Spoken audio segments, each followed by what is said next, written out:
Wonderful morning to you out there. It's really great to have you join us on the Break It On Papers Review this wonderful Saturday morning. Coming from your laughter die 32 FM 94.9.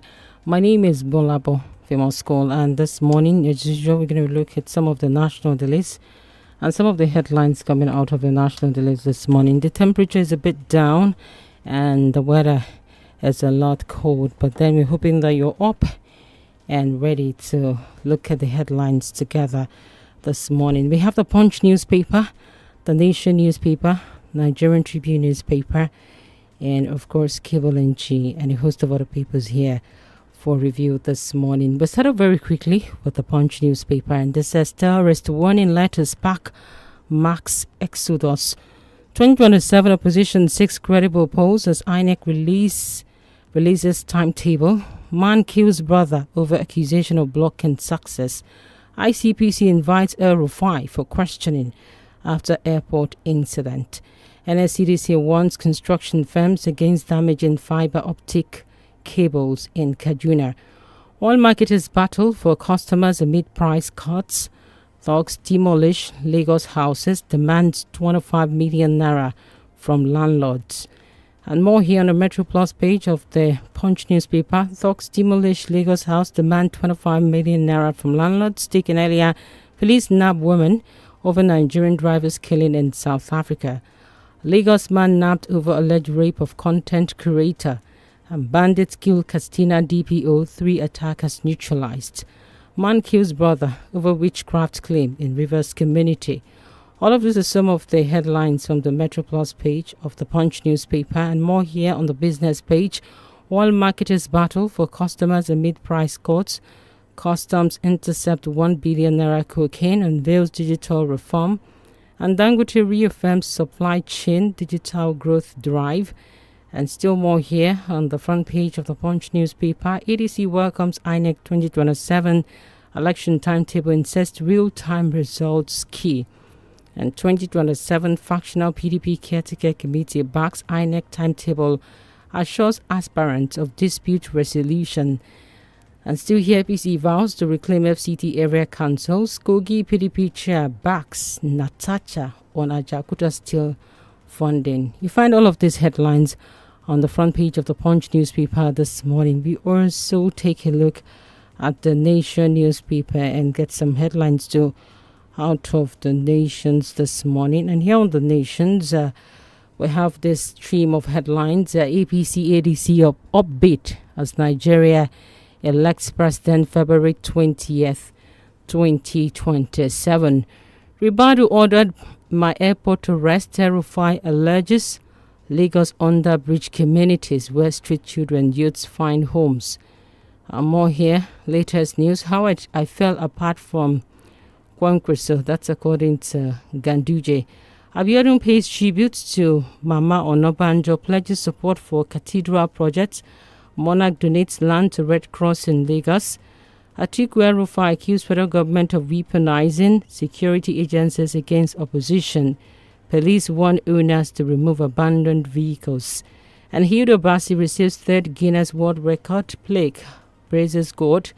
And still here on the Nation newspaper, more politics. 2027 ex-Osun Amotekun commander Adewimbi joins Osun West Senate race. APC group defends Senate position in electoral bill. And we have this one, Mortala, 50 years after. Like my father, our leaders must be accountable. All right, we have more here. FCD Council poll, presidential aid rally students for APC candidates. Those are some of the headlines out of the Nation this morning. We also look at the cable and get some headlines too out of the cable NG this morning. In case you're just joining us, this is the Break It On Papers review from your laughter die 32 FM 94.9. And here on the cable, CAF confirms 2027 AFCON will take place June-July, and court dismisses application seeking Tunji Ojo's NYSC record. It's unfair to tag him. El-Rufai criticizes U.S. sanctions on Kwankwaso over alleged religious violations. INEC faces backlash over 2027 election dates coinciding with Ramadan. And Tinubu to visit Kebbi on Saturday received Abba Yusuf into APC and Kano on Monday. And Shettima meets Antonio Guterres in Ethiopia ahead of AU summit. ICPC asks DSS to abduct me at Abuja airport. El-Rufai alleges. INEC fixes dates for 2027 general election. Atiku, APC plotting to undermine ADC after destroying PDP. Nigeria gets permanent seat on African Central Bank Board at AU Summit. And we have this one, police officers withdrawn from VIPs deployed in security-prone communities, says federal government. All right, we have all of those here captured on the cable NG this morning. We have Austin already standing by. A quick look at the Nigerian Guardian newspaper and also getting some headlines out of the Guardian this morning. AU Summit, Nigeria secures permanent seat on African Central Bank Board. And that appears to be the biggest story here on the front page of the Guardian. Senate, real-time result transmission does not translate to e-voting. U.S. moves to revoke citizenship of naturalized Americans. U.S. moves to revoke citizenship of naturalized Americans. Right, more here says Makinde promotes Alagoja, 13 orders to crown-wearing Obas. Africa to shape global health agenda 2026 Nairobi summit. And we have NDIC resolves 50 complaints, refunds customers in 2025. And on the Metro Plus page of The Guardian, Niger shorts mining site condemns killing of police officer.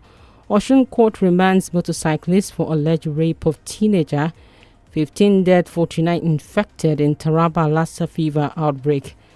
As Lagos State government screens commercial drivers in safety health drive, and we have community youths protest leaders killing, demand Okada ban in Rivers. And still here on The Guardian, a bit of business, customs agents, freight forwarders back March 27 NSW takeoff. All of these are some of the headlines here out of The Guardian newspaper, and we do have Austin already standing by to do the analysis proper for us this morning.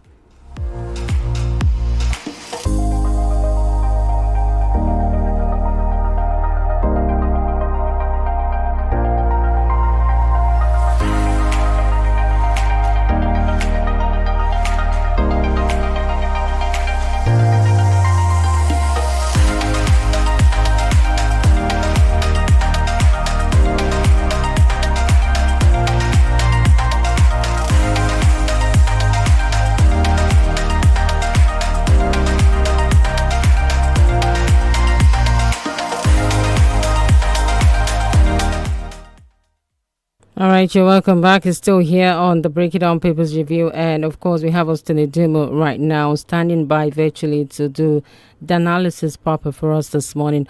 Austin, it's great to have you back. GBOLABO, good morning and thank you for having me.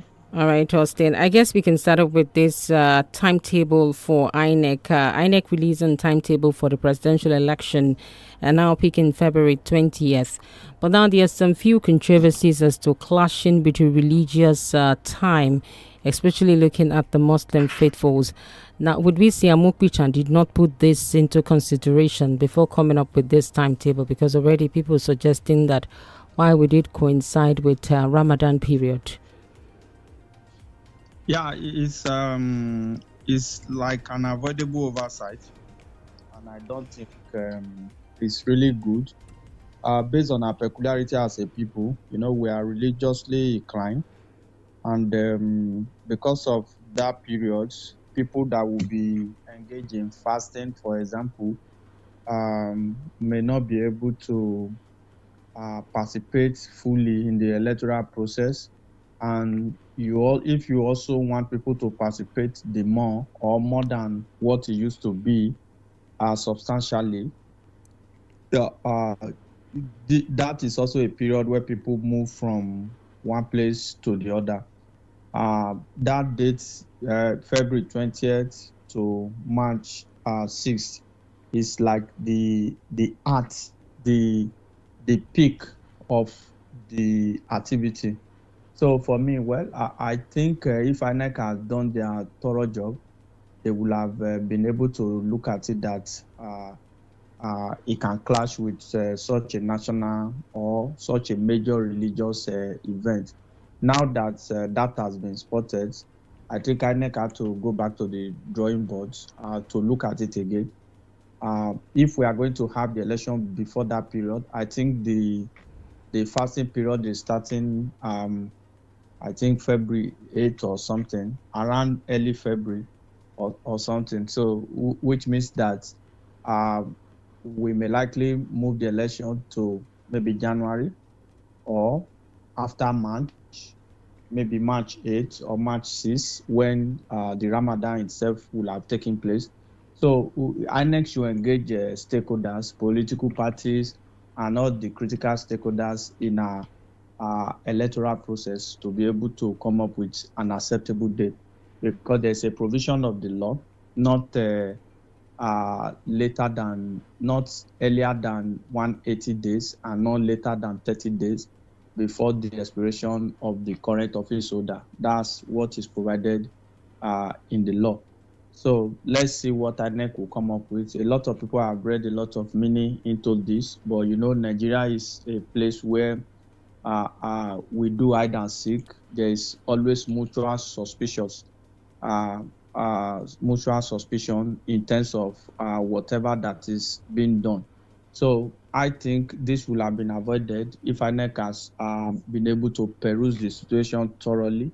Now that it has been done, let INEC go back to the drawing board, engage the stakeholders. Maybe this could also be like an opportunity to move to do the election even much earlier, because people like us advocate that we should even do election in such a way that cases could be determined within 180 days before people are sworn into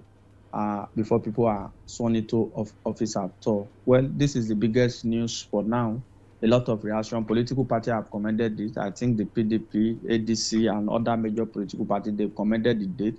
But some other persons have actually felt that, coinciding with a major religious activity it could amount to disenfranchisement of people of that faith. So it's not Uhuru yet. It's something that can still be salvaged. That's my submission. But Austin, if you look at the 2023 presidential election, it was held on the 25th of February. Are we not sure that INEC is trying to follow what appears to be the stipulated time frame that have been put together for elections to be held at this period, and considering the new timetable that it just released yesterday? Yeah, I think it's always procedural. That is why I said once it has to do with religion, it's a sensitive issue, because when I saw the backlash, when I saw the data, I had to look back. Our presidential election, for example, have always been around February, and governorship around March. I think we have some couple of governorship around April too, maybe presidential March, then April. I think that of 2015, for example, was moved from, I think, February to April. INEC has simply folled the pattern as far as I'm concerned. So I was trying to look at it, what happened in the previous general election. Does it mean that we had it before the fasting period began, or what have you? And don't also forget, before now, a particular group in our country wrote petition against INEC chairman, accusing him based on his faith. I don't know whether you understand what I mean. Right. So there is also that conversation along this pattern that, we said it that this man is going to be biased, he's from this particular faith, look at what he has done now, and what have you. We are always very sensitive. There was a time in Nigeria where we had to declare 3 days holiday because of some technical error that has to do with a particular public holiday attached to a particular faith. We are religious people. This issue can be solved. I don't think it's a major, I don't think it's a crisis anyway.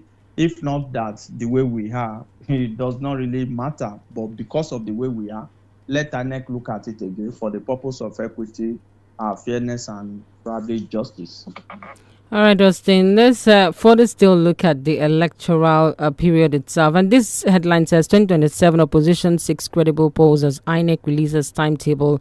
Now, the opposition has come together to say it's a good thing that the timetable has been released, but they are also expecting that there'll be a level playing field for every candidate to play politics here in terms of campaigns and being given the enabling environment to strive.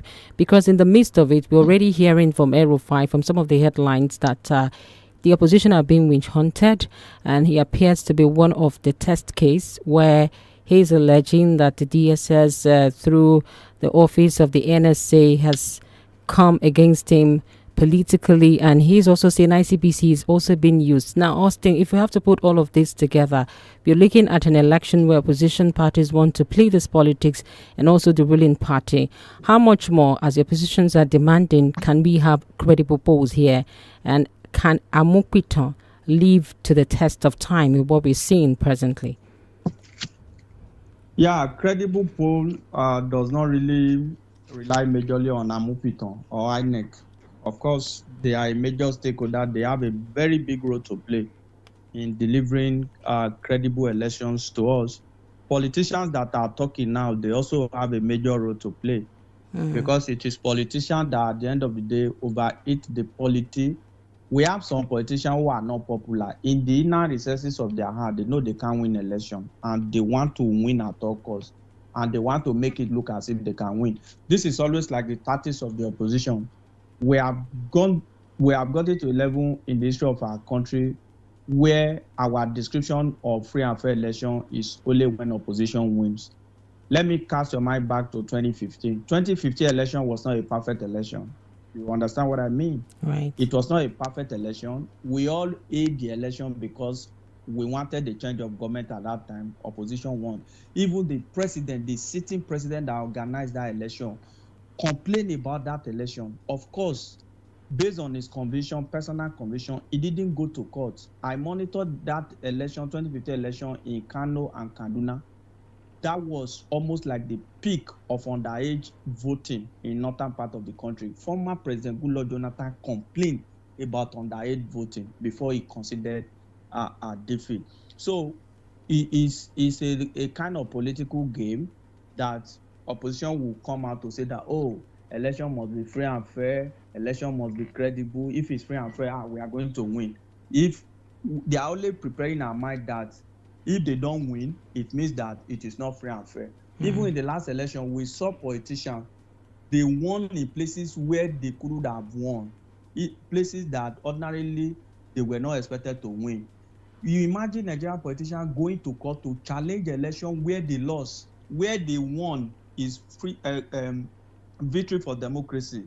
It's a good one. So that is our politician. All we are asking for is that let there be level playing field. Let INEC make adequate preparation. Let's deploy more of technology and reduce substantial level of human interference.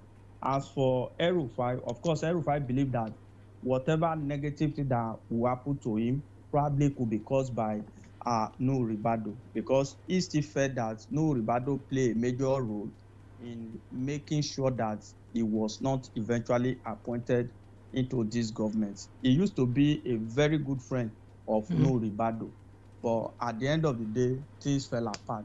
So Aero5 felt that, oh, Nuhu Ribadu is after him, is targeting him, is using his office to target him. I said it yesterday. The manner in which the DSS wanted to adopt him was barbaric and uncalled for. If he has issues with you and he has a case to answer, of course, you invite him based on the law. Somebody cannot just come into the country and you want to forcefully arrest him. It does not make any sense. He came into the country. If he was trying to dodge arrest or if he wanted to run away, he would have come back to the country. So he came into the country. You either invite him officially, he comes to your office. If you want to arrest him, you arrest him. Nobody is bigger than the law. So for me, this is the position, this is the current situation. Whether NSA has a hand in it, I do not know. El-Rufai made a lot of allegations on his media chat. He made a lot of serious allegations, some weighty allegations. But that is always the case, when politicians, when they commit infraction in office, when it is time for them to face the law, they whip up political sentiment, a lot of things. Some people deliberately move to opposition so that they will make maybe their trial or anything that happened to them look like politically motivated. We are going to see a lot of this drama in the build-up to the election. There are still some people who have served in our government who are supposed to be under trial by now, and I'm sure they will still be put on trial before the election, because a lot of atrocity took place. But so many of us, when people are arrested or when anything happens to people, we feel that it's because of their political leaning or what have you. What if El-Rufai had been cleared to be a minister under this government? Will he see all this atrocity about this government? Will he see the evil, how evil the president is? After all, he was nominated. After all, he attended screening. After all, he was a member of the ruling party before now. So it is because the center can no longer hold. But like I told you, we are going to see a lot of this. But the truth of the matter is that the security operative, law enforcement agents, they must carry out their operation professionally and within the confines of the law. All right, Austin, let's also look at this NYSC certificate controversy that has been there for a very long time, and court dismisses application seeking Tunji Ojo's NYSC record. We still remember Kemi Adeosun's very brilliant woman, and because of that particular stake, she was not allowed to continue in office. Now, it's supposed to be if you cannot go for NYSC, you're supposed to have like an exemption letter, so to say. But now the court is saying that this particular motion being brought by concerned Nigerian activists is fall short of the requirement of the Freedom of Information Act itself. But Austin, NYSC, should it be like a yardstick for many public officials who are serving? And somehow some people get wind of the fact that maybe they boycotted NYSC and they want to use that as a kind of wedge against them from continuing in office.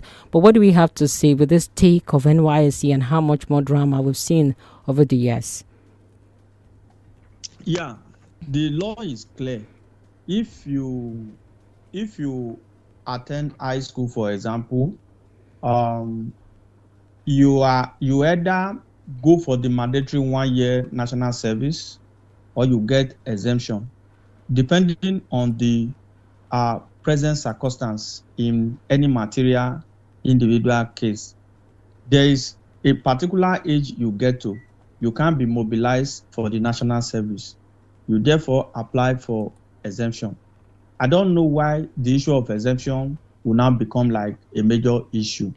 This particular issue, a lot of people they came up with something. Of course, there's also the angle of politics to it, because some of these individuals that are so accused, they will be in the office, they will be doing fantastically well. Kemi Adeosun was one of the finest we had as finance minister. It was because Kemi Adeosun stepped on toes. Kemi Adeosun stepped on toes of Nigerian governors, and they plotted her downfall. She was having that problem. She had a problem with her NYSC discharge certificate, yes. But some people nominated her. Don't forget, Kemi Adeosun was, first of all, a commissioner in Ogun State at that time. The governor that nominated him as commissioner and the governor that donated him to Buhari as minister was the arrowhead of the governor of the people that brought him down. So why is it that it is only when we have issue with people, we now begin to imagine, or we now dig up the issue of certificate or what have you? I'm not saying whether this particular certificate was forged or not. Of course, it that must come to equity must come with clear hand. The minister should prove beyond reasonable doubt that this certificate was not forged. Let me take you back to the court, the basis of the headline. This case was instituted under an ex parte motion, and you know the implication of ex parte, where it is only one party that is represented. So the judge discovered that the application for an FY, because when you take a case to the court, there is what we call an order of mandamus. An order of mandamus is imposed by the court on government agency to do their job. I don't know whether you get that line. All right, so I'll have you hold your thoughts a bit, Austin. We have to pay these bills, and when we do come back, we'll be having your thoughts on that. Stay tuned to 32 FM 94.9. Every meal I cook must taste just right. Rich, delicious, full of love. We hear you. Your Maggi Star in double cubes. Double the flavor, double the convenience. The same trusted taste you love. Maggi Star Double Cubes. Made from fermented soya and other selected ingredients for that deep flavor and quality that only Maggi brings to your dishes. Absolutely delicious. Get Maggi Double Cubes today. Me and Maggi, so good together. Here you go, dear. Mom, you didn't add milk. No need to. Taste it and see why. Wow, but how? Is it milky? Yes. Is it creamy? Yes. That's Milo 3-in-1 milky and creamy for you. It's so milky. I don't need to add more milk. I love it, Mommy. Give your kids Milo 3-in-1, milky and creamy. It's truly milky. It contains calcium to help your champ win every day. Milo, energy to go further. Milo! This Ramadan, emotions ignite. Can rival sisters overcome pride? Will a defiant daughter find forgiveness? Can a bride's faith save her husband? A businessman rediscovers family. An influencer chooses between friends and fame. A single mom discovers even strength needs support. 6 stories, 30 days. Faith, family, friendship, food, forgiveness. Tales of Ramadan Season 2. Catch every dramatic moment on TV and digital. This Ramadan, Maggie turns up the heat. Me and Maggi, so good together. Ìpolongo èrè Golden Chance Lotto fún àwọn alágbàtà wa lọ́dún 2026. Ẹ kú oríire ìpolongo èrè àṣeyọrí Golden Chance Lotto fún àwọn alágbàtà wa tó tà dáadáa ti balẹ̀ bàgẹ́ fún àwọn alágbàtà wa ní Ìbàdàn àti Òṣogbo. Bá a ṣe sọ́nà la ṣe ń ṣe. Golden Chance Lotto ti ṣe tán láti fún àwọn alágbàtà wa tó tà jùlọ ní ẹ̀bùn ńlá bíi ọ̀kadà, ẹ̀lẹ́tíróníìkì, oúnjẹ, owó àti bẹ́ẹ̀ bẹ́ẹ̀ lọ. Àwọn alágbàtà wa ní Ìbàdàn máa wá sí Dayland Event Center, Gbárimú Ẹlẹ́yẹlé Road, Ìbàdàn ní Monday 16 láago 10 àárọ̀. Àwọn alágbàtà wa ní Òṣogbo máa lọ sí Worktees Event Center, Lamẹ́kọ̀ Road beside Aurora Event Center, Ring Road, Òṣogbo ní Tuesday 17 oṣù kejì ọdún tá a wà yìí láago 10 àárọ̀. Ẹ ṣáà ti wá pẹ̀lú nọ́mbà támínà yín àti ẹ̀dà ID card yín bíi driver's license, NIN, voters card tàbí international passport. Tó o bá sí níbẹ̀ nígbà tí wọ́n pe nọ́mbà támínà rẹ, ó ti pàdánù ẹ̀bùn yẹn nìyẹn o. Golden Chance Lotto, your surest way to be a millionaire. Jẹ́ nínú ẹ̀bùn owó tó lé ní 80 million naira àtàwọn ẹ̀bùn míì tó jojú ní gbèsè nínú ìdíje Golden Hunt promo yìí. Kò yẹ kí wọ́n ṣe ìkéde yìí mọ́ rárá. Pàápàá tó tún ní ṣe pẹ̀lú ẹ̀bùn owó tó jẹ́ 80 million naira àti ẹ̀bùn mìíràn tí wọ́n tún mẹ́nu bà. Kí ló dé tó fi sọ bẹ́ẹ̀? Nítorí pé ìyá mi nìkan ti tó láti wá díẹ̀ tó tún lọ́rọ̀ owó tó jẹ́ 80 million naira nínú. Ẹ jẹ́ kí ìṣàwárí náà bẹ̀rẹ̀. Ẹ ṣáà ti ra yálà òdiwọ̀n 30 gram àti 45 gram Golden Mon Golden Hunt tó ń lọ lọ́wọ́. Ẹ yẹnu rẹ̀ wò fún nọ́mbà àrà ọ̀tọ̀ kan kí ẹ sì tẹ *8011*1# kẹ́lẹ̀ ní àǹfààní àti jẹ̀bù ńlá. Promo parí ní April 15, 2026. Golden Mon jẹ́ kí gbogbo ọjọ́ ó dàbí wúrà. Mariaba lawan salam, Mariaba lawan salam, oṣù ìkéde Ramadan. Ahlan wa sahlan famarhaba ya sharral karim. Oṣù ìbùkún, oṣù àforíjìn, oṣù Ramadan máa wulẹ̀ máa rọra. Oṣù tí Ọlọ́run Ọba Allah sọ wípé gbogbo ẹni bá ṣe dáadáa kan níbẹ̀ òun yóò san ní ẹ̀san lọ́pọ̀. Nínú iṣẹ́ ládá tí ẹ̀dá tún lè ṣe, tí ládá ẹ̀dá ó tún fi tẹ̀sùn lọ́dọ̀ Ọlọ́run Ọba Allah. Ó ní kí ẹ̀dá ó máa ná nínú ohun tí Ọlọ́run fún lóore sójú ọ̀nà tọlọ́run. Kí ládá tèmi tìrẹ lè tún tẹ̀sùn lọ́dọ̀ Ọlọ́run Ọba Allah. Pàtàkì jùlọ nínú oṣù Ramadan. Ìdí nìyí tí ìkànnì 32 FM 94.9 tá a kalẹ̀ ká sájà kan kòkó ọ̀zùgbẹ̀ nílẹ̀ Ìbàdàn fi ṣe àgbékalẹ̀ àwọn ètò ọlọ́kùn òjọ̀kan tí a lè ṣe onígbọ̀wọ́ rẹ̀ nínú oṣù Ramadan yìí láti jẹ́ kí ládàá tiwa náà tún kún kẹ́kẹ́ lọ́dọ̀ Ọlọ́run Ọba. Àwọn ètò tí a lè ṣe onígbọ̀wọ́ rẹ̀ bíi wáàsí ọlọ́gbọ̀n ìṣẹ́jú, oníṣẹ́jú 15, oníṣẹ́jú 10 àti oníṣẹ́jú 5. Bẹ́ẹ̀ náà ni ìrun pípè lọ́lọ́kùn òjọ̀kan àti àwọn ètò kíni àti ètò ìpolówó ọjà lówó tí ò gajara lọ. Fún ẹ̀kúnrẹ́rẹ́ àlàyé ẹ̀lọ́ Ali ní 081 43 38 0224 Yusuf 08053561131. Ramadan ọdún yìí kò ní jẹ́ àṣemọ fún wa o. Allahumma àmín. Àwọn tí tún dòde oṣù Ramadan Mariaba. Every meal I cook must taste just right. Rich, delicious, full of love. We hear you. Your Maggie Star in double cubes, double the flavor, double the convenience. The same trusted taste you love. Maggie Star Double Cubes, made from fermented soya and other selected ingredients for that deep flavor and quality that only Maggie brings to your dishes. Absolutely delicious. Get Maggie Double Cubes today. Me and Maggie, so good together. 32 FM 94.9.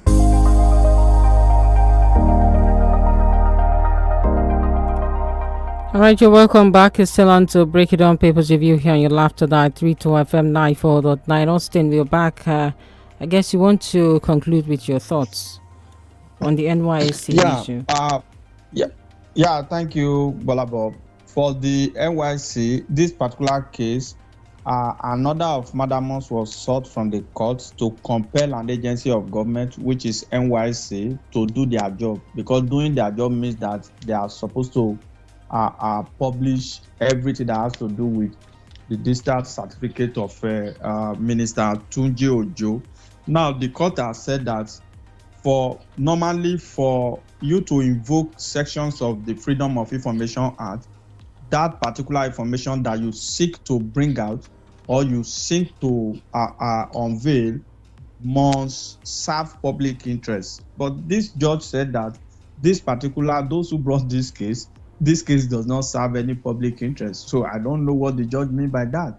Because if you ask NYSC to come up with Tunji Ojo certificate, that is an issue of transparency and accountability. Well, it's not over yet as far as I'm concerned, because I know those other people who have to go for appeal. I also want to project a situation where certificate or document are submitted to the National Assembly. National Assembly should not just flip through these credentials or this document. Can't the National Assembly have a way of verifying them? Because such people who are having certificate issues should not even be recruited at all, because our recruitment process, and unfortunately in the history of Nigeria, ministers and government officials that find themselves in this type of situation are always very good and performing. I don't know whether you understand the point I'm making. Right. Even right from the days of Olusegun Obasanjo, Professor Adenike Grade, all these people, a lot happened under Obasanjo. They are always good people. But what I think is that there is an aspect of political dimension to it. Why is it that it is when these guys step on toes that we now have to visit the issue of their certificate? Look at that minister from Enugu, for example. He was also like a victim of that. I'm not saying that these people, they did not commit any infraction, but how can we make sure that they don't even get enlisted into the system?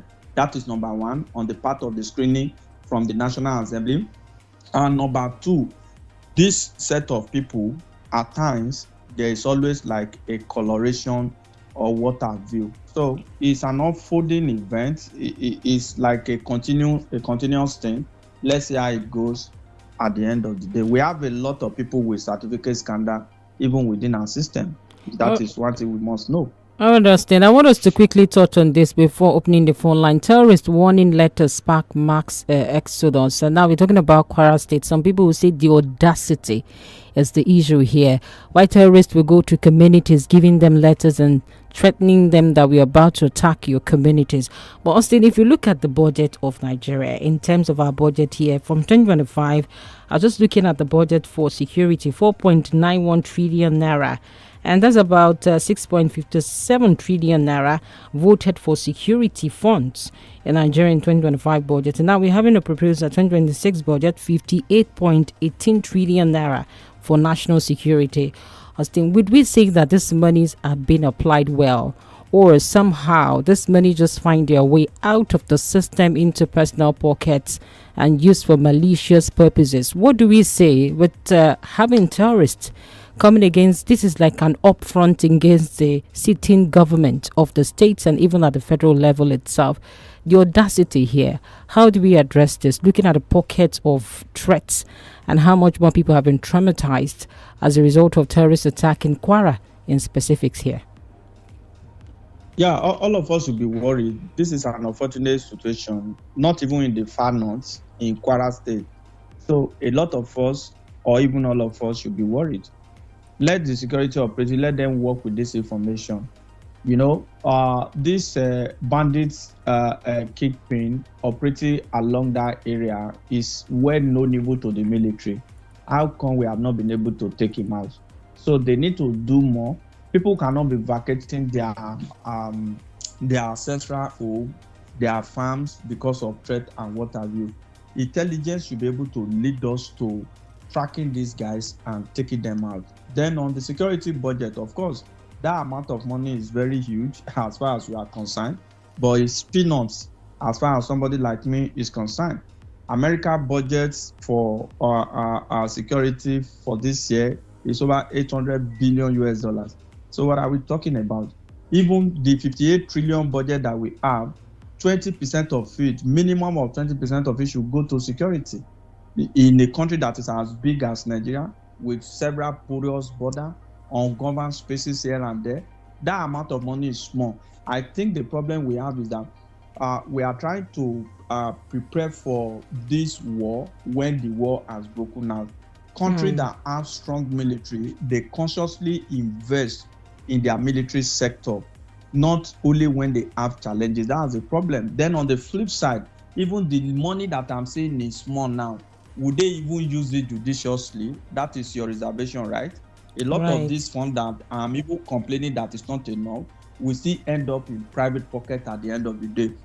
You remember the Dasuki gate, money that were meant for procurement of arms and ammunition. There are still a lot of gates after Dasuki. Even in the top echelon of the Nigerian military in Nigeria, is a mega business. The other time, if a military general was found with 400 million raw cash, where did he get that from? So this is the issue. We are voting less amount of money. We are voting peanut that is not even enough to buy arms and ammunition, for example. And this far cry of amount that we are voting, some people will still have to sit on it and turn it to their private property. So the government need to do more at securing the lives and properties of the people. All right, then we have to open the phone lines at about now. The numbers are 070-55,949 or 080-97949 plus 234-9062,949. All right, we have a caller here. We also live on Facebook in case you want to drop your comments. That's 32FM 949. Yeah, good morning. This Prince Bumi Adefusi calling from Apata. All right. Quickly, regarding the terrorists that wrote a letter to a community in the Kwara State. See, these people are disguising. They will not come to mosque as if they want to pray. And if it is church, when you see a first timer, you will know. Even ushers will know, even pastors will know. So I urge our Muslim brothers and sisters, if you see any new face among them, they should call that person out. Are you for us? Where are you from? They should question that person so that that person will not hide under religion to perpetrate evil. That's my submission. Good morning. All right, thank you so much, Bumi Adefusi there. The numbers again are 070-55,949 or 080-97949. Hello, good morning. Hello, good morning, GBOLABO. Good morning, sir. I say good morning to Augustine. My name is Adesh from UI. GBOLABO, the issue of security does not have anything with money, budget. That one is just looting. It's just unfortunate that it's not the last caller said a village. No, there are 3 villages: Ira, Aho, and Iraja. And the funny thing is that I look at their Yoruba places, and it's unfortunate that this thing is happening under a Yoruba president. Well, Sunday we go over to the president that he should allow him to go to that place. The president said no. But about these people will come, but the issue is that I'm so sorry for those who are governors. Do you know that if I happen to be GBOLABO, governor of GBOLABO, all these vehicles, building that you are using, divert this money to recruit, make thousands of Amotekun, move them to those bushes, let them stay there for more than 2 years. Those people will not come near Yoruba land. But these governors will not do that. If we do that, if the president now shall not do that, why do you give them AK-47? We now know how to face the president on that regard. So the relationship between government and them will now be explained to us. But this governor will not do that. All they know is to be demolishing property and interfering in what matter does not concern them. I'm sorry for Yoruba governors. Those are the best for today. All right, thank you so much, Ade from UI. Hello, good morning. All right, we have some comment here on socials. We'll take this call, then we'll get back to Facebook quickly. Hello, good morning. Hello, good morning, GBOLABO. Good morning. Good morning, Austin. This is Mario calling from Apache. All right, please. Well, on the issue of El-Rufai, I think sometimes the El-Rufai was being profiled as one of the terrorist financiers in the country. Probably that is one of the reasons why he was being attacked at the airport. So I think Kwakwaso as well was also penned down by U.S. intelligence. That he was also one of the terrorist financiers. So I think the government of the day, to the best of my knowledge, I think they are not doing what is bad. But let them invite El-Rufai, put El-Rufai and Kwankwaso to the table, and let's have their take on this. And lastly, on the issue of the Kwara, I think the terrorists are listening to the Kwara people, that to the road to 3 areas, that they are going to come to attack them. And let me tell you this: Austin said the place was talking about the place of intelligence. I'm telling you, those guys they will make home their threat. They will come and they will do what they said they're going to do. But what is the way forward? Let our military and other security personnel, let them go and secure Kwara. I was coming to Ibadan yesterday and I saw in front of a church, I saw two locked vans. Please adjust it. Gathering just a pastor, a military vehicle, the locked vehicle, and the civil defense vehicle. That thing is just a single pastor. Where we have an issue in Kwara State, where the terrorists are trying to attack. It's not too good. Thank you very much and God bless you, Bolabo. All right, thank you so much, Benga Mari. Tulokbadi Yemi on Facebook. Good morning. The concerns raised on INEC timetable towards the 2027 general election should be thoroughly looked into. And we have Boluwati Fetu here on Facebook. Nigerians want a credible election. I hope politicians and INEC make people's vote count. All right, Oluwashem Ruth is also writing, and he says it's high time INEC raise a standard and deliver a free, fair, and credible election in 2027. Oluwabumi Adefuse says INEC alone can't ensure free and fair, credible election if there's no proper provisions for security agents. And we have Miriam Yetunde with this one. Terrorists send warnings, take ransom, yet can't be caught through their channels. Are we moving forward or backward? And that's a rhetorical question. We have to look at EMA says, I hope government and security operatives will do everything within their power to prevent another attack from terrorists. All right, Austin, we have to leave the studios right about now. Just one shot as we leave the studios now.